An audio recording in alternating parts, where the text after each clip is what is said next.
आइए खबरों में आगे बढ़ते हैं और बड़ी खबर आपको बताते हैं। रामलीला में पूनम पांडे पर सियासी विवाद छिड़ गया। ये क्या विवाद है देखिए। पूनम पांडे पर सियासी बवाल पर उबाल। पूनम पांडे के किरदार पर बीजेपी में दो फाड़ नजर आ रहा है और आप देखिए कि पूनम पांडे को लेकर के बीजेपी में दो फाड़ हो गए। पशुपेश में पड़ गई है रामलीला कमेटी की, क्या करें क्या ना करें। 22 सितंबर से रामलीला का मंचन होना है। बीजेपी का एक धड़ा कह रहा है नहीं ठीक है, इसमें कोई दिक्कत नहीं। दूसरा धड़ा ये कह रहा है नहीं, इसको नहीं होना चाहिए। तो क्या बोल्ड और विवादों में रहने वाली अभिनेत्री पूनम पांडे को रामलीला में किरदार के साथ अपनी छवि सुधारने की कोशिश के लिए और इंतजार करना पड़ सकता है? क्या खुद की छवि को धक्का पहुंचाते देख लाल किला मैदान की प्रसिद्ध लौह कुश रामलीला मैदान जल्द बड़ा फैसला ले सकती है? यह तो फिलहाल सवाल है, क्योंकि पूनम पांडे के मंदोदरी के किरदार को लेकर बवाल और ज्यादा बढ़ चुका है। तो बड़ी बात यह है कि हर साल लौह कुश रामलीला के मंच पर फिल्मी अभिनेता और अभिनेत्रियों से अभिनय लोग करवाते हैं, जिसमें अत्याधुनिक तकनीक के प्रयोग के जरिए ये रामलीला जानी जाती है। लेकिन इस बार पूनम पांडे के किरदार की वजह से क्या विवाद है देखिए। रामलीला मंचन का 22 सितंबर से 3 अक्टूबर तक मंचन होना है। 2 अक्टूबर को दशहरा है। लौह कुश रामलीला समिति ने इस बार 500 से ज्यादा कलाकार उसमें हिस्सा ले रहे हैं। पूनम पांडे के किरदार पर क्या होगा अभी कहना बहुत मुश्किल है। क्यों? उनके नाम पर आपत्ति जताने वालों की संख्या बढ़ रही है।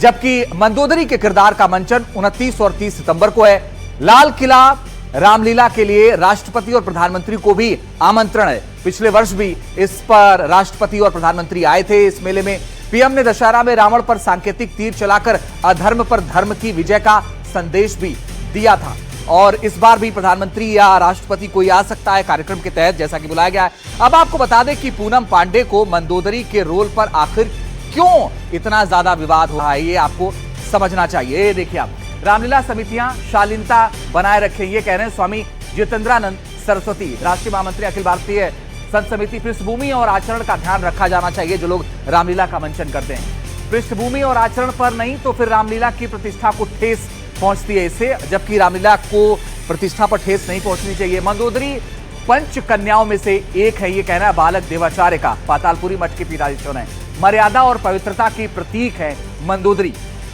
किसी को भी किरदार देना उचित नहीं है। चित्र और चरित्र में अंतर होता है, ये शैलेशानंद महाराज कह रहे हैं, महामंडलेश्वर हैं। किरदार निभाती हैं और रामायण का अध्ययन करती हैं।